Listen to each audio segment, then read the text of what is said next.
최근 들어서 GPU를 포함한 엔비디아를 포함한 이 AI 반도체라고 얘기하는 것은요, 거의 2년마다 2배씩 성능이 좋아지고 있어요.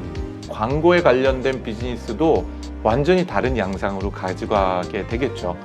이 할루시네이션이라고 얘기하는 거짓말하는 건 없어지진 않을 거예요. 근데 지금 점점 많이 줄어들고 있는 거죠.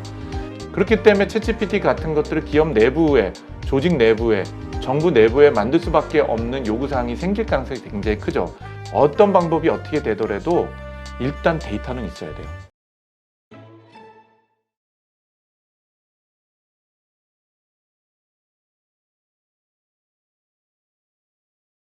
말씀 들어보면은 충분히 이제 납득이 되는데, 우리가 근데 어쨌건 새로운 것이 이렇게 확산되고 일시적 유행으로 끝나지 않고 네. 뿌리를 받기 위해서는 결국 그러니까 채산성이 있어야 되잖아요. 돈을 벌어야 된단 말이죠. 맞습니다. 돈을 못 벌면은 처음에는 좀 쓰다가도 네, 네. 지쳐서 이제 못 하잖아요. 네, 네. 지금 현재 나와 있는 챗GPT-3에서 네. 이제 나온 이야기를 들어보면은 하나 우리가 그 누군가 검색을 한번 할 때마다 들어가는 비용이 뭐 몇백 원 정도 들어간다, 몇십 센트 된다고 했으니까, 그러면 그 어마어마한 전부 합치면 비용이 되잖아요. 이러한 것들을 어떻게 마련할 수 있을까? 이거에 대한 고민. 이거는 일단 만들고 난 후의 고민이지만 일단 이거 먼저 한번 이야기해 보죠. 네. 우선 우리가 경제적으로 굉장히 중요한 요소가 있는데요. 첫 번째가 과거에 저희가 그 무어스 로라고 하는 게 있습니다. 무어의 법칙. 이 무어의 법칙은 이제 반도체가 뭐 매 5년마다 뭐 성능이 2배씩 좋아지니 뭐 이런 얘기였어요. 근데 이거는 이제 전통적인 반도체는 그래 왔는데요. 최근 들어서 GPU를 포함한 엔비디아를 포함한 이 AI 반도체라고 얘기하는 것은요, 거의 2년마다 2배씩 성능이 좋아지고 있어요. 그 얘기는요, 말씀하신 것처럼 예를 들자면 지금에 대한 채산성, 채산성에 해당이 돼서 가장 영향을 많이 받았던 데가 어디냐? 그러면 제가 보기에는 비트코인 같거든요. 비트코인 채굴할 때. 예, 가격이 떨어지면은 채굴할 이제 의욕을 잃게 되죠. 그 채굴할 때 쓰인 게 아시는 것처럼 GPU예요. 그렇죠. GPU 갖고 채굴을 하게 되는데, 그러면 이제 크립토 커런시 가격이 올라가면 이제 열심히 채굴을 해야죠. 또 GPU 돌려서. 근데 말씀드린 것처럼 이 GPU를 돌리는 가격이 2년에 절반씩이 떨어진다는 얘기를 의미를 해요. 이 얘기는 뭐냐면 기하급수적으로 떨어진다는 겁니다. 4년 후면은 4배고요. 8년 후면은 16배가 되는 거죠. 실제로 한 10년이라는 기간을 놓고 본다라고 가정을 하면요. 경제적 채산성이란 기준은 제가 보기에는 3, 4년 안에 이미 달성이 가능한 수준으로 갈 것 같아요. 그래서 이 많은 고객들에게 서비스하고 있는 시스템에 관련된 것들이 어떻게 채산성을 갖겠냐 하는 것은 걱정 안 하셔도 될 것 같아요. 두 번째가 뭐가 있냐면 이미 그거를 올리기 위한 다양한 접근들이 있습니다. 예를 들면 똑같은 챗GPT인데요. 그거를 3배 이상 속도를 내고 메모리를 적게 사용할 수 있도록 하는 알고리즘이 막 툭툭툭툭 튀어나오고 있어요. 2달 만에. 대표적인 예가 메타라고 아시죠? 그 페이스북 만든. 그 메타가 라마라고 하는 모델을 만들었는데, 이 라마라고 하는 모델은 GPT에 대응되는 모델이에요. 이거는 챗GPT보다 데이터 양이 10분의 1에서 50분의 1만 있는데도 챗GPT하고 똑같은 성능을 내고, 전체 파라미터 개수라고 하는데 뇌의 크기, 인공지능의 뇌의 크기를 50분의 1로 줄였는데도 똑같은 성능을 내는 거예요.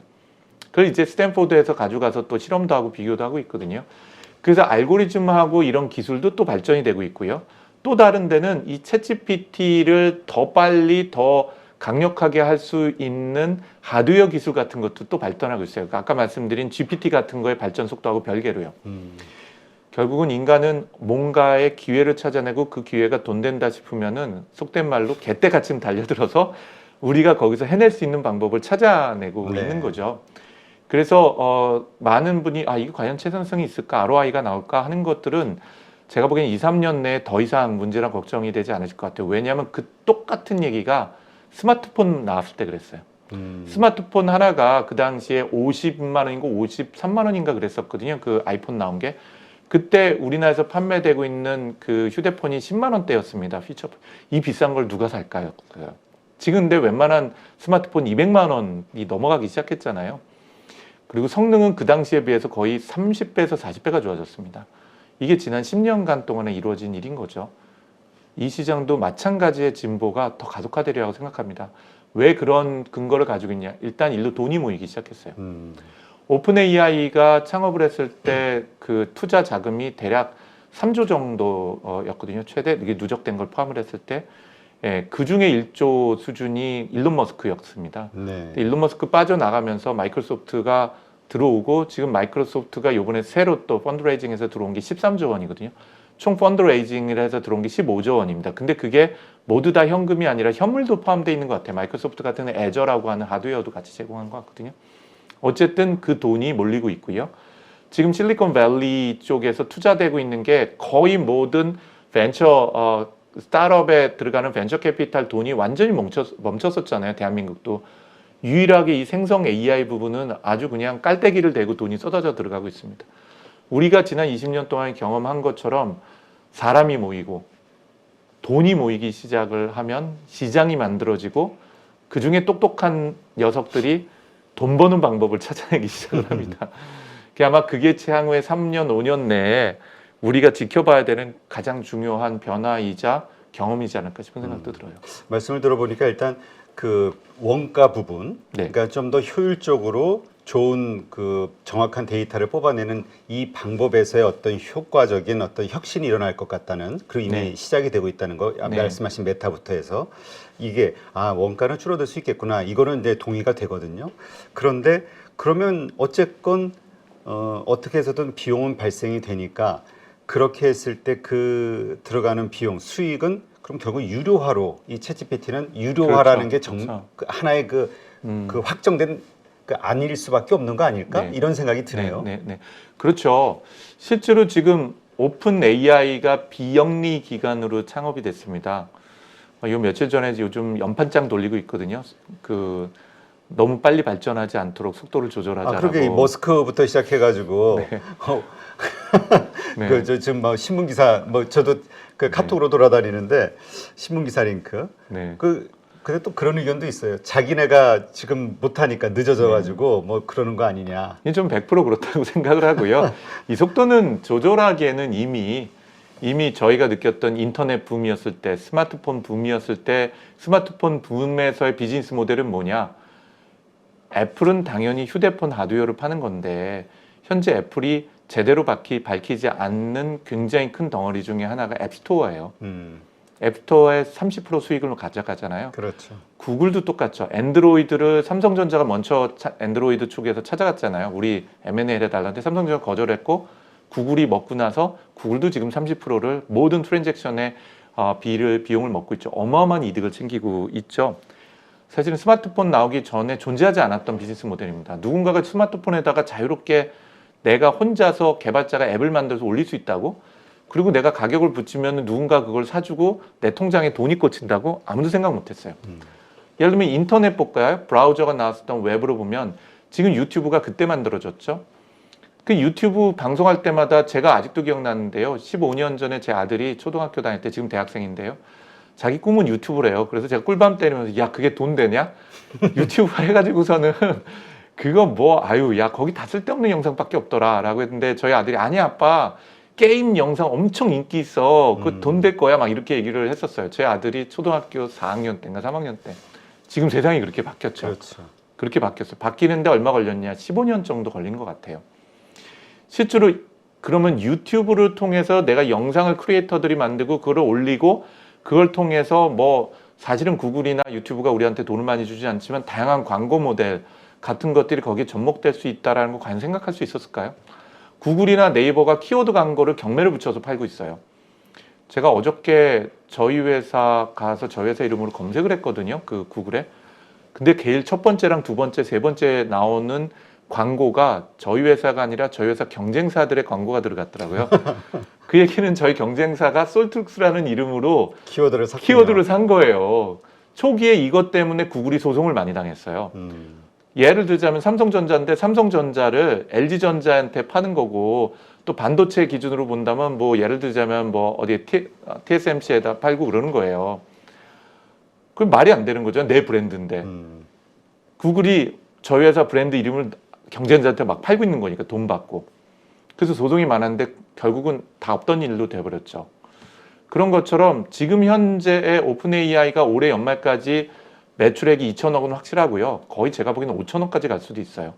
그리고 내년까지는 2조에서 3조 원의 매출액이 이미 거의 확정적이에요. 아, 그래요? 네, 저도 지금 유료 가입해서 쓰고 있거든요. 월 뭐 비싸지는 않죠. 예, 월 한 3만 원 정도 되는 거니까요. 2만 5천 원, 3만 원 되는 거니까요.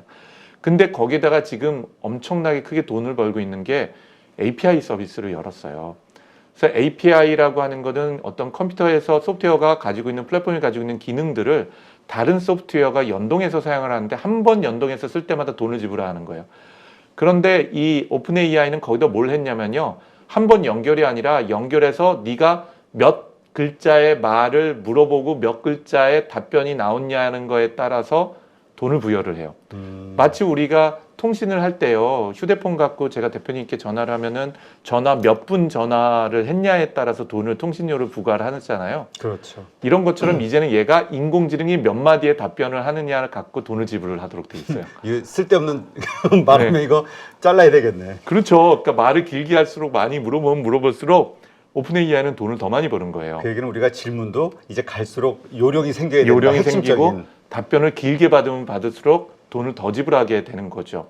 근데 그런 네. 것도 아까 말씀하신 플러그인 막 외부에서 네. 자기네들을 링크해서 쓸 수 있게 하고 거기서 검색한다 했을 때 그 고객이 그쪽으로 들어가서 검색하는 그 고객이 결국은 고객의 비용까지 그 회사가 내는 그렇죠. 건가요? 그런 거를 우리가 멀티 사이디드 비즈니스 모델이라 그래요. 그게 더 굉장히 확대가 될 가능성이 큰데 예를 들면 이렇습니다. 구글 쓰시면서 돈 내신 적 있으세요? 없죠. 없죠. 유튜브 쓸 때 돈 내는 분이 있습니다. 저도 돈 내는데 광고 보기 싫어서. 그 케이스는 있지만 광고 기꺼이 봐주면은 돈 안 내죠. 네이버도 그렇죠. 그냥 쓸 때는 돈 안 내세요. 그럼 그 네이버의 그 많은 서버들, 구글의 그 많은 서버들은 누가 돈 내서 운영이 되고 그 높은 영업이익을 내는 거죠? 광고주들이 돈을 그렇죠. 내주고 있는 거죠. 이게 멀티사이디드 비즈니스 모델이 되는 거죠. 결국은 오픈 AI가 직접 돈 버는 모델도 있겠고 오픈 AI가 플러그인 혹은 API를 열어주면은 굉장히 많은 서비스들, 쇼핑몰들, 그리고 여행사들, 그리고 또 뭐가 있을까요? 상담을 하기 위한 상담사들, 금융들 이런 것들이 자신의 모바일 앱, 웹에서 연동해서 사용을 하게 되겠죠. 그러면서 그분들도 비즈니스 모델이 있을 거예요. 어떤 분들은 물건을 팔아서 돈을 벌고 어떤 분들은 상담을 하면서 돈을 벌고 금융기업 같은 경우다 그러면 금융 이자로 돈을 벌겠죠. 그럼 그것들의 일부가 모두 파이프라인들을 타고 오픈 AI 같은 또는 저희 회사 같은 인공지능 회사로 쏟아져 들어오게 되는 거죠. 여러 다른 업종을 통해서 직접 고객이 돈을 안 내도 사회적으로 그 전체가 돈을 내는 구조로 진화가 될 가능성이 굉장히 높다고 보여집니다. 말씀을 들으니까 결국은 그 뭐라 그럴까요? 지금의 우리 광고 검색 시장 네. 이것은 상당히 좀 어려워질 수 있고 근데 네. 또 반면에 그 얘기는 그 플랫폼 기업은 광고 영업이 어려울 수 있지만 광고를 해야만 하는 또 광고주의 입장에서는 또 대안이 또 필요할 수 있다는 그렇죠. 그 합체되는 그 지점에서도 뭔가 또 새로운 모델들이 나올 수 있겠다. 맞습니다. 그래서 저희 뭐 회사를 소개하는 건 아닌데 저희 회사의 자회사 같은 경우는 대본도 인공지능이 써주고요. 챗GPT 같이. 그리고 그 대본을 가지고 가상인간도 자동으로 생성하고 가상인간이 생성된 걸로 방송도 인공지능이 자동으로 생성을 해요. 그렇게 만들어주는 걸로 해서 지금 지난 한 달만 영상이 5,000개가 만들어졌거든요. 그 5,000개를 만약에 우리가 돈을 들여서 만든다고 하면 제가 계산해보니까 한 50억 정도가 들더라고요.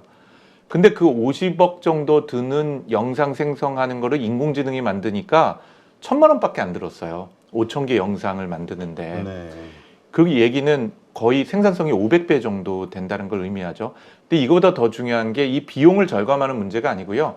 생성 AI가 아까 영상을 생성한다 그러면요. 이제 영상을 생성을 할 때 PPL을 넣을 수도 있어요. 뭐 제 앞에 예를 들자면 제가 뭐 운동에 관련된 그 유튜브로 예를 들면 크리에이터다 그러면은 운동 얘기를 제가 막 하는데 이 앞쪽에 파워에이드가 이렇게 광고로 이렇게 떠 있을 수가 있는 거죠. 예. 그 다음에 이 컵이 있는데 이 컵에 지금 815 머니톡이라고 써 있는데 제가 오늘 저희 회사 얘기를 하면 여기에 저희 회사 컵이 이렇게 놓여 있을 수도 있는 거죠. 그것조차도 저희가 미리 만들어내는 게 아니라 인공지능이 생성해 버리는 거예요. 이미지를, 동영상을. 그러니까 이런 식이 되면은 이제 광고에 관련된 비즈니스도 완전히 다른 양상으로 가져가게 되겠죠. 그래서 조금만 생각을 하면은 말씀드린 것처럼 이게 왜 제가 요즘 표현한 거는 위대한 변곡점이라고 보여지냐면요. 사람들로 하여금 도대체 이걸 갖고 뭘 해볼 수 있을까 하는 거 1번. 두 번째는 기존하고 다른 방식으로 어떻게 돈을 벌 수 있을까 하는 것에 대한 엄청난 창의력을 자극하고 있습니다. 마치 구글이 나왔을 때 맨 처음 비즈니스 모델 없었어요. 네이버도요. 네이버는 초창기에 잘 아시는 것처럼 게임 하는 거 간신히 붙어서 먹고 살았었거든요. 다 아시는 것처럼 합병을 해서요. 그리고 구글도 마찬가지였는데 거기서 비즈니스 모델 찾아냈고요. 스마트폰도 마찬가지로 비즈니스 모델을 찾아낸 것처럼요. 같은 방식이 만들어지고 있는 과정입니다. 근데 이러한 그 앞으로의 전개될 수 있는 이러한 여러 가지 상황들에 대해서는 말씀을 들으니까 이제 그림이 그려지는데 그럴 수 있겠다.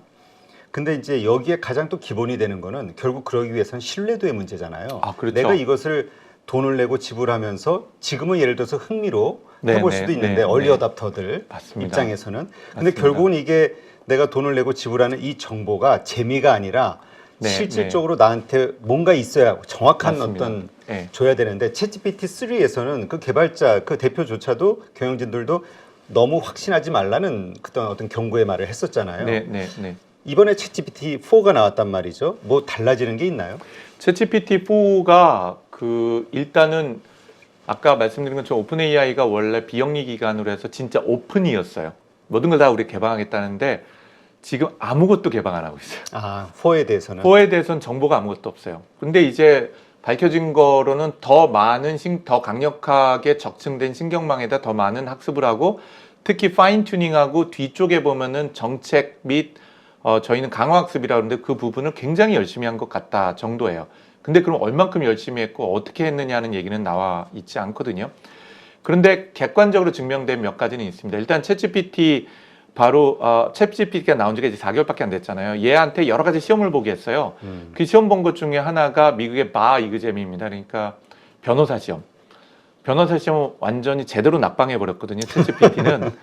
근데 한 달 전에 나온 GPT-4는요. 민법, 상법, 무슨 법 모두 다를 상위 10%로 다 통과했어요. 심지어는 미국은 에세이 쓰기가 있나 봐요. 그 에세이 쓰기도 상위 10%로 통과해 버렸습니다. 그러니까 변호사 시험을 상위 10%로 통과할 만큼의 신뢰성을 가지고 있다라는 거죠. 우리나라에서는 수능이라는 게 있잖아요. 그렇죠. 예, 미국은 SAT라고 얘기하는데 SAT의 영어 시험을 상위 7%, 그다음에 수학 시험을 상위 10% 안에 들었어요. 그 정도면 우리로 따지자면은 서울 안에 있는 대학은 아무데나 골라갈 수 있는 거고 미국은 주립대학 상위권을 다 갈 수 있는 정도가 돼요. 그러니까 신뢰성이 굉장히 많이 좋아졌다라고 보시면 되는 거죠. 예를 들자면요, 자료 화면 잠깐 한번 같이 보시면요, 얼마 전에 이런 거를 저희가 할루시네이션이라고 얘기해요. 조선왕조실록에 기록된 세종대왕의 맥북 프로 던짐 사건에 대해서 알려줘. 라고 이제 챗GPT한테 물어봤어요. 뭐 이런 게 존재하지 않겠죠. 그럼 챗GPT가 대답을 합니다. 세종대왕의 맥북 프로 던짐 사건은 역사서적인 조선왕조실록에 기록된 일화로서 15세기 조선시대 세종대왕이 새로 개발한 훈민정음의 초고를 작성하던 중 문서 작성 중단에 대한 담당자에게 분노하여 맥북 프로와 함께 글을 방으로 던진 사건입니다. 이 사건은 조선시대의 통치자로서 세종대왕이 어떻게 민족 문화를 발전시키기 위해 노력했는지를 보여주는 일화로 유명합니다. 또한 세종대왕의 열정과 업무 처리에 대한 철저한 태도를 보여주는 사례로 언급되고 있습니다. 이게 할루시네이션이고 이게 말씀하신 것처럼 신뢰도를 낮춰주는 거짓말을 하고 있는 것이죠. 그렇죠. 근데 요번에 똑같은 질문을 GPT-4에다 한 거예요. 조선왕조실록에 기록된 세종대 맥북 던져. 조선왕조실록에는 없습니다. 세종대왕인 세종은 언제부터 언제인 거고 애플 맥프로는 언제 출시됐기 때문에 둘은 같은 시기일 수가 없다는 거죠. 근데 그럼에도 불구하고 그럼 GPT-4가 신뢰할 만하냐? 여전히 신뢰하지 않습니다. 이 할루시네이션, 다시 얘기해서 할루시네이션 우리말은 환각현상이거든요. 혹시 대표님 마약 해보신 적 있으신가요? 어디 경찰서 보내시려고. 요즘 어떤 분 손자분은 이제 유튜브에서 마약을 했다 그러던데 혹은 젊으셨을 때 본드 해보신 분 적 있으신가요? 제가 당구장도 안 갔던 사람이라. 근데 이제 마약이나 본드 같은 걸 하면 환각 증상을 느끼는데 환각이 뭐냐면 현실하고 상상을 구별 못 한다면서요. 이게 지금 인공지능이 똑같이 가집니다. 특히 초고대 AI는. 그래서 이 할루시네이션이라고 얘기하는 거짓말하는 건 없어지진 않을 거예요. 근데 지금 점점 많이 줄어들고 있는 거죠. 실제로 그거를 이런 식으로 말하는 분이 계셔요. GPT-4 수준만 해도 이미 보통 인간이 거짓말하는 수준보다는 거짓말 덜하는 것 같다. 당신들도 인간들도 거짓말하지 않냐. 또 잘못 알고 거짓 뉴스 얘기하지 않냐. 물론 거짓 뉴스라는 게 다 의도를 가지고 하지 않을 수 있죠. 잘못 알고 잘못 방송하는 경우도 많이 있잖아요. 그런데 이건 아마 점점 더 좋아지고 있고요. 그 중에서도 이번에 마이크로소프트가 내는 코파일럿이나 또는 뭐 저희 회사도 하고 있는 뭐 루시아 같은 경우가 굉장히 큰 그거에 대한 전환기를 맞이하고 있습니다. 그래서 원래 챗GPT나 GPT는요 엄청난 문서를 가져다가 얘가 미리 다 읽고 나름대로 기억한 거에다 질문하면 대답을 만드는 거예요. 근데 그거에만 의존하지 않고 사실 기반에 해당이 되는 것과 그걸 우리가 factual grounding 한다고 얘기하고 지식에 대한 참 지식에 대한 것들을 검증을 하고 참조를 해서 내놓도록 하는 거예요. 그러면은 이 거짓말하거나 할루시네이션 하는 것이 굉장히 줄일 수가 있습니다. 저희 회사도 그런 노력을 하지만 요번에 마이크로소프트가 내는 코파일럿도 그래서 이 거짓말하는 것이 현격하게 줄도록 만들겠다라고 제시를 하고 있습니다. 네. 근데 참 여기에서 드는 질문이 그거예요. 과연 확률 99% 됐을 때 믿고 쓸 것이냐, 아니면 90%의 높은 확률이야 라고 했을 때에도 내가 과연 믿고 그것을 활용할 수 있을 것이냐. 그렇죠. 이거에 대한 좋은 질문이신데요. 제가 경제학자는 아니지만 아마 이 대답이 현명한 대답일 것 같습니다. 혹시 Red Flag Act라는 용어 들어보셨습니까? 아니요. 예, 우리말로 하면 붉은 깃발 법률, 적기조례라고 번역을 합니다. 1870년대, 80년대에요. 영국에서 자동차 기업들이 막 나오기 시작했습니다. 네. 이 당시에 나온 게 또 미국의 벤츠이고 프랑스의 푸조이고 뭐 이런 회사들이에요. 그러니까 2차 산업혁명이 막 태동기였을 때 자동차가 나오기 시작했던 거죠. 그때 마차가 끌지 않는, 말이 없는 마차가 영국 시내를 다니기 시작한 거죠. 말이 끌지 않는 마차가. 누가 들고 일어섰냐면은 마부들하고 말을 키우는 사람들하고 마차를 또 만드는 회사들이 있지 않았겠습니까? 그렇죠. 이 회사들에서 들고 일어섰어요. 그래서 영국 그 캐비넷에서 영국 정부에서 법률을 만든다. 그 법률이 빨간 깃발 법률인데 자동차를 산 사람은 그때 부자였겠죠, 굉장히. 이 자동차 산 사람은 이 자동차 때문에 고용을 줄일 수가 있기 때문에 고용 유발하기 위해서 인부 한 명을 반드시 채용해야 된다. 그리고 그 인부는 말보다 마차보다 자동차가 빨리 달리면 위험하기 때문에 빨간 깃발을 들고 앞에 걸어가면 자동차는 그 사람을 쫓아가도록 했어요. 만약에 여기 여의도에서 저희 회사 있는 강남까지 간다면 사람이 빨간 깃발 들고 걸어가고 자동차는 그 뒤를 쫓아가도록 하다는 거죠. 왜냐? 사고 날 위험성이 굉장히 크고 기계를 믿을 수가 없고 기계가 사람을 쳤을 때는 말은 그래도 피해가는데 훈련을 받아서 얘를 어떻게 믿냐는 거예요. 지금 전 세계에서 단일 이유로 살인을 제일 많이 하는 이유가 뭔지 혹시 아십니까? 단일 이유요? 네. 뭐죠? 교통사고입니다. 사실 사실 교통사고는 실제로 차가 우리가 흔히 말하는 고장이 나서 사람을 죽이는 케이스는 거의 없어요. 대부분의 경우는 운전 미숙이거나 술 먹고 운전을 하거나 한눈 팔다가 운전을 하다가 사고를 내는 게 거의 100개 중에 100개이죠. 네. 전 세계에서 가장 많이 살인을 하는 기계가 자동차이고요. 단일 종류로 가장 많이 사람을 죽이고 있습니다. 전쟁보다 더 많은 사람이 죽고 있어요. 더 많은 사람이 다치고 있고요. 전쟁보다. 그런데 왜 우리는 그 차를 몰고 다니죠, 길에? 똑같은 질문입니다. 99%가 아니라 99.999%가 된다고 해서 믿지 못하기 때문에 안 쓰는 게 아니라요. 어느 순간이 다가오게 되냐면 사회적 편익, 다시 해서 이게 우리한테 갖다 주는 경제적 가치하고 사회적 편의와 비용 효과가 이걸 안 쓰는 것보다도 압도적으로 커지는 순간에는 우리 인간은 그걸 선택하게 됩니다. 그러면서 보안장치를 3-4가지를 만들어요. 첫 번째 보안장치는 뭐냐면은 제도적 틀을 만듭니다. 그래서 길에다가 차선을 긋기 시작해요. 사거리에다가 신호등을 달기 시작을 합니다. 교통경찰을 배치하기 시작을 해요. 이런 것들이 AI에 관련된 게 만들어지기 시작하겠죠. 두 번째, 악의적이거나 한눈을 팔아서 사고를 치거나 하는 사람한테는 징벌적으로 굉장히 예를 들면 술 먹고 운전하다 한 사람한테 징벌을 강하게 가하게 됩니다. 이런 법률이 만들어지게 되죠. 그러니까 너 나쁜 의도 갖고 이거 하지 말라. 또는 네가 한눈 팔거나 실수한 것도 이것도 죄야. 라고 얘기를 해주는 거죠. 왜냐? 그래야지 사람들이 안심을 하고 다닐 수가 있으니까요. 세 번째가 그래도 사람은 죽거든요. 네.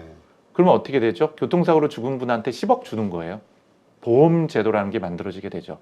다시 얘기하면은 AI도 마찬가지입니다. 대표님 말씀하신 것처럼 99.9% 완벽해도 0.1%에 해당이 되는 오류가 있거나 윤리적 문제가 있다라고 하면 지금 자동차 그렇게 많은 사람을 죽이는데 그럼 자동차에게 윤리적 문제를 제시를 하나요? 그렇지 않은 것처럼 우리는 그거에 대한 사회적 편의, 가치, 경제적 효과를 우리는 취하게 될 거예요. 그리고 그 사이사이에 있는 우리가 우려하는 많은 문제들은 제도, 법률, 경제, 그리고 보험과 같은 굉장히 다양한 방식으로 우리는 흔히 얘기하는 것처럼 해칭을 해가면서 사회적 합의가 이루어질 가능성이 큽니다. 그러니까 계속해서 여러 가지 보완책들을 통해서 이 완성도를 높여나갈 것이다.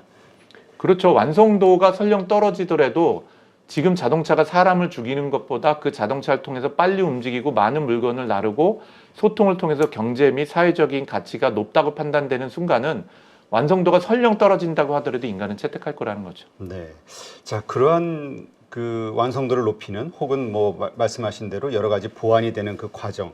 근데 그 이제까지 저희가 알기로는 이 딥러닝을 해가지고 이제 모든 것들을 만든다 했을 때 이거는 이미 기존에 나와 있는 자료 가지고 된 상태에서 이제 우리가 활용하는 거잖아요. 네네. 그렇다면 앞으로 계속 실시간으로 업데이트가 되는 여러 가지 쏟아지는 또 정보들이 많고 뭐 새로운 어떤 그 정보들이 있을 텐데 이런 것들에 대해서 어떻게 이게 되는 건가? 이미 두 가지 방식이 시도되고 있고 완성도 있게 가고 있어요.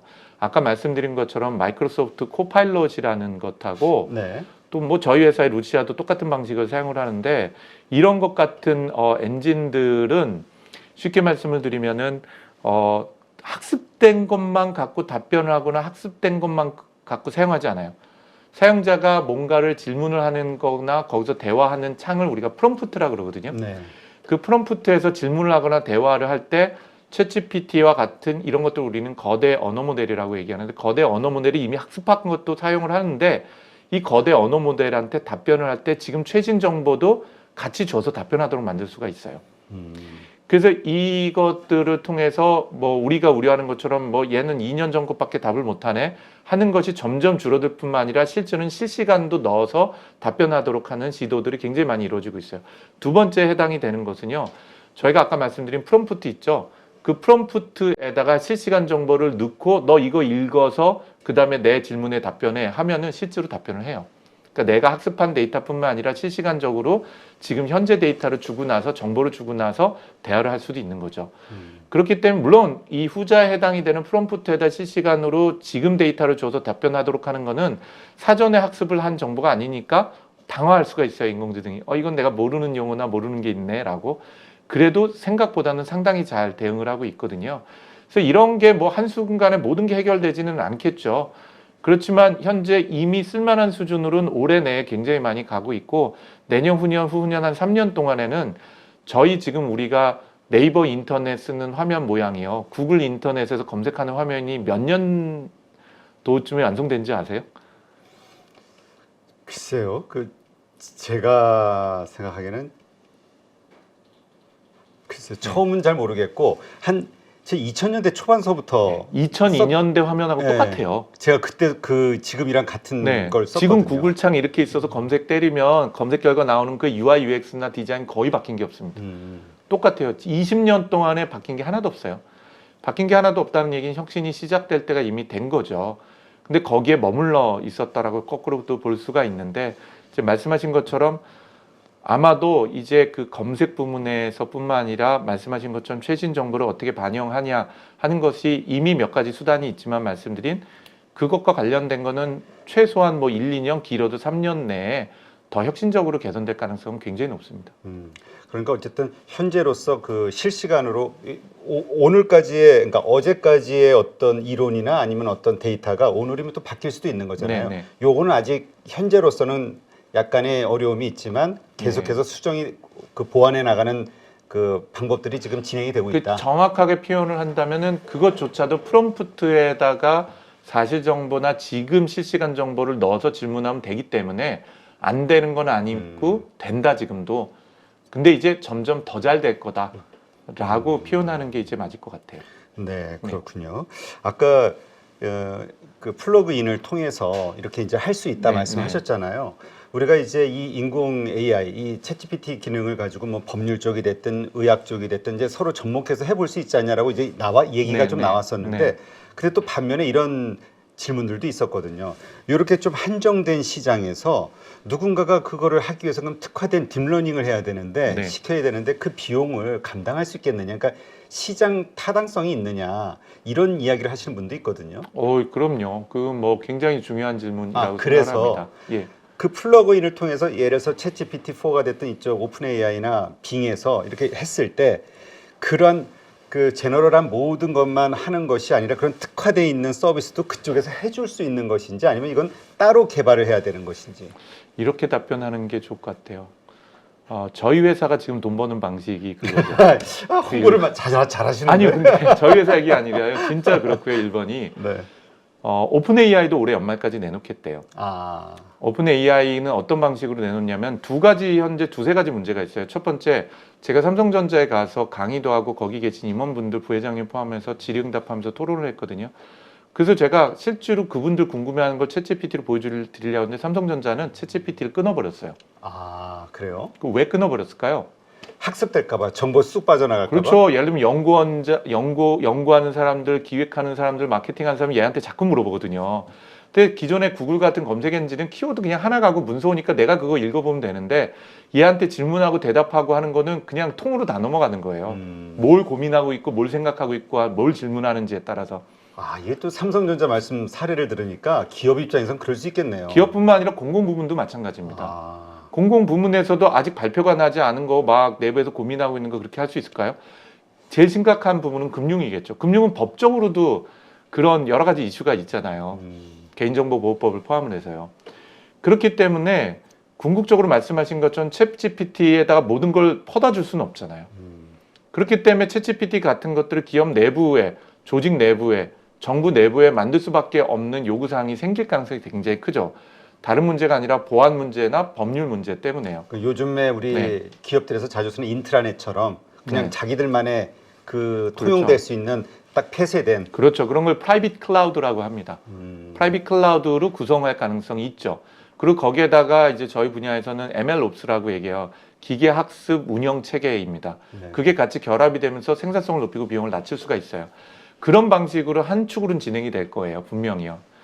다른 한 축은 뭐냐면 오픈 AI는 당신들이 우리 회사를 못 믿지 않냐. 그 당신들 데이터 정보 다 가져와야 됐고. 그리고 얘에다가 삼성전자 안에 지난 20년 동안 또 현대자동차 안에 있던 20년 동안 쌓여있던 문서를 학습시키고 싶은 욕구가 생기거든요. 그렇죠. 그러면은 우리 회사에 대한 정보를 갖고 더 이게 아주 뾰족하고 깊게 질의응답도 하고 더 똑똑하게 사용할 수 있으니까.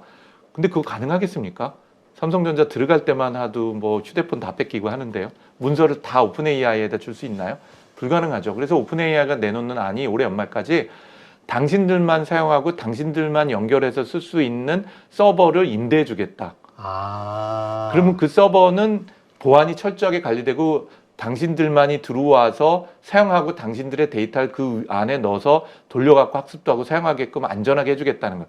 물론 그거를 삼성이 믿을 수 있냐, 현대자동차가 믿을 수 있냐는 건 두 번째 문제겠죠. 그러면서 얘기하는 게 최소 비용이 1억부터 시작한다. 라고 이제 오픈 AI가 얘기를 하기도 했거든요. 얼마나 진실이고 정말 그렇게 될지는 모르겠으나 이제 대표님 질문하신 것처럼 가진 돈 버는 방식에 대한 고민과 사람들이 가지고 있는 걱정에 대한 것들을 해결할 방법들을 찾는 거죠. 왜냐? 지금 이 분야로 똑똑한 사람, 돈 벌고 싶은 사람이 다 모이고 있거든요. 거기서 뭔가 이제 여러 가지 시도하면서 나오겠죠, 데이터들이. 그렇죠. 진짜 그 방법도 되겠네요. 근데 그게 가능한가 보죠? 그 오픈 AI의 그 챗GPT4 이런 어떤 것을 통해서 이쪽만의 그 뭐 가지고 있는 법률이 됐든 의학이 됐든 아니면 어떤 개별 기업의 여러 가지 정보들 노하우들 다 돼가지고 이쪽만을 위한 딱 잘라서 하는 서비스가 가능한가 보죠. 그럼요. 이게 이쪽으로는 연결이 안 되고. 그럼요.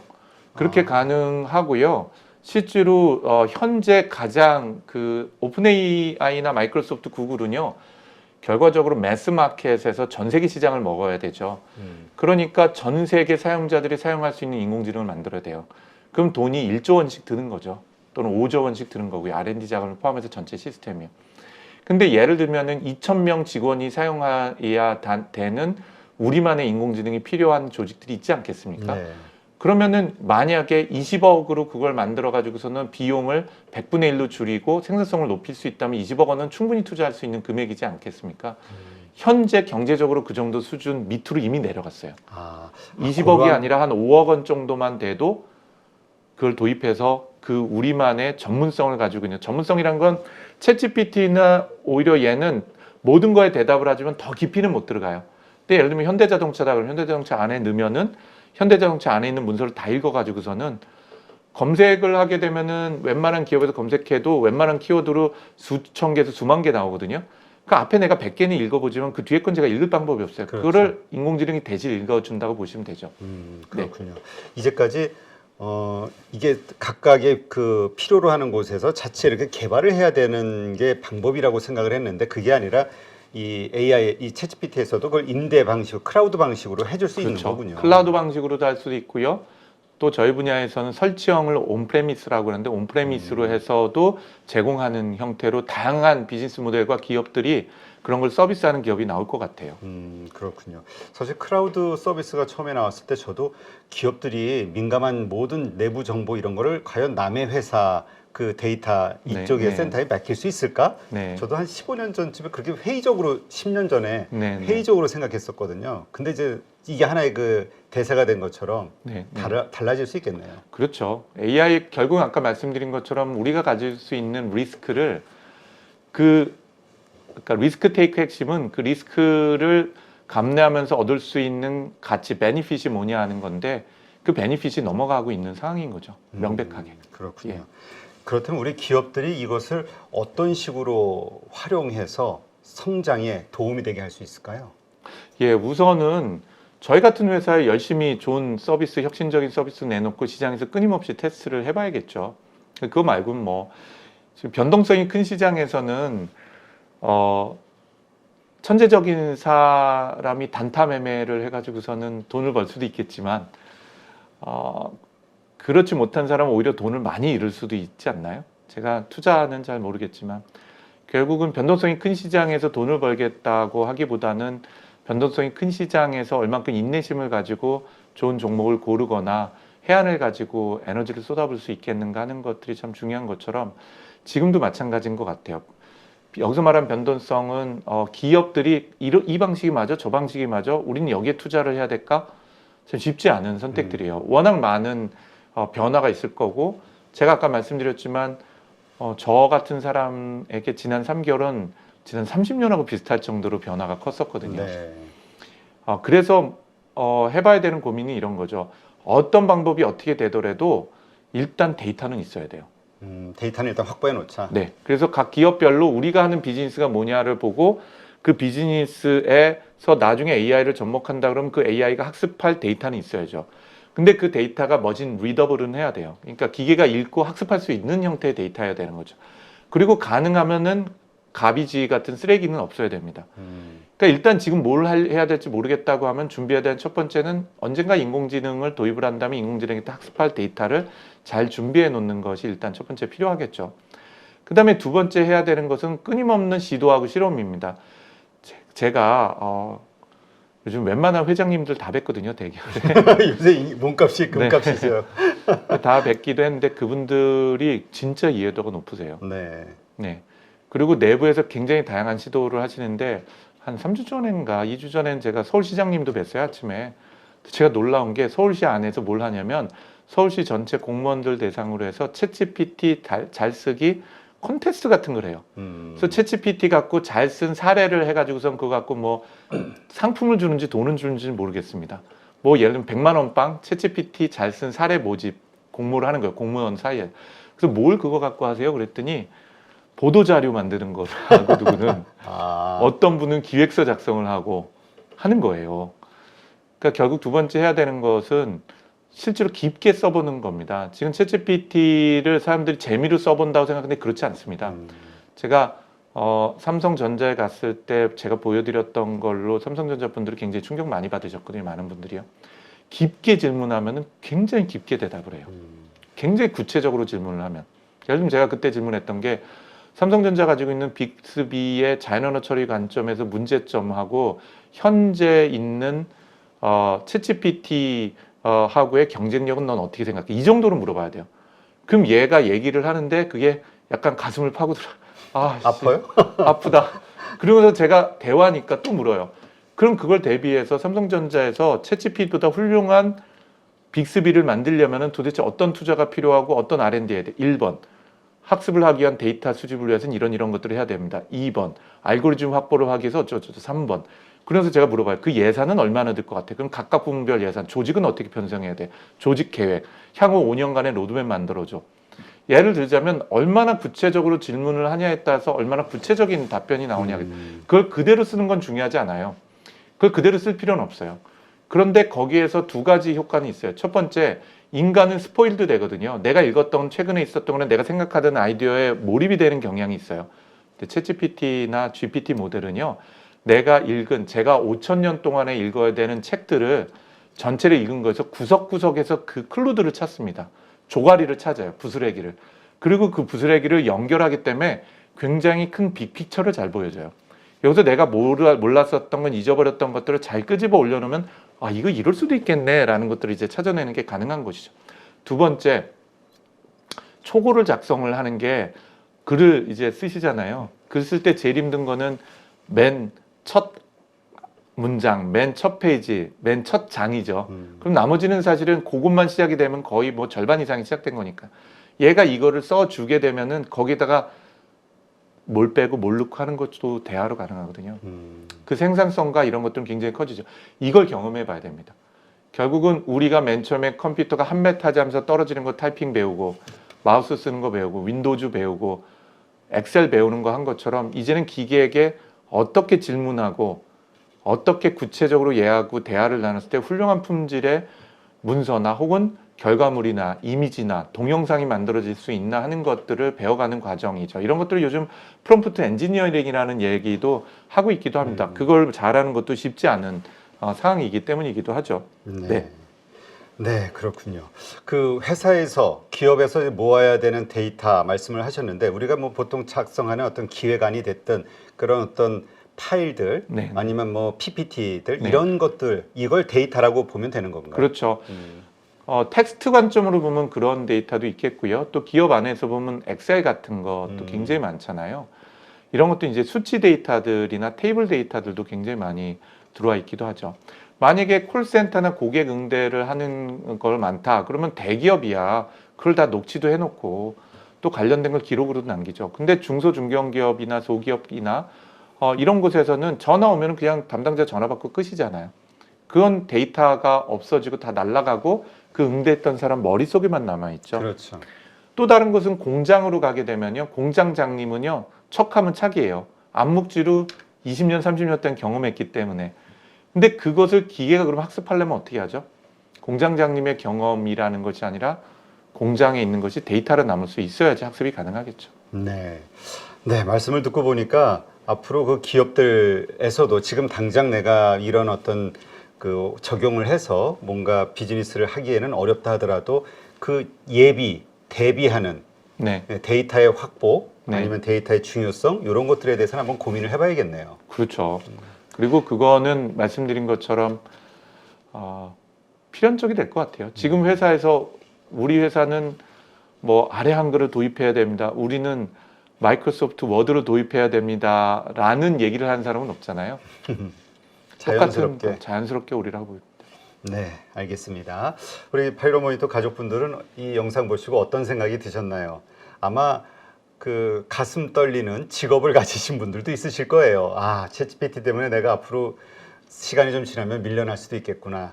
또 어떤 가능성을 보시는 분들도 있을 거고, 또 투자의 관점에서 생각이 드는 분들도 있을 거고요. 네, 하여튼 여러 가지로 한번 그 우리 미래에 대해서 또 바뀔 우리 이 생활에 대해서 한번 생각해 볼 수 있는 좋은 시간이었지 않나 생각이 듭니다. 오늘 이렇게 좋은 인사이트 함께 해주신 이경일 솔트룩스 대표님 고맙습니다. 감사합니다.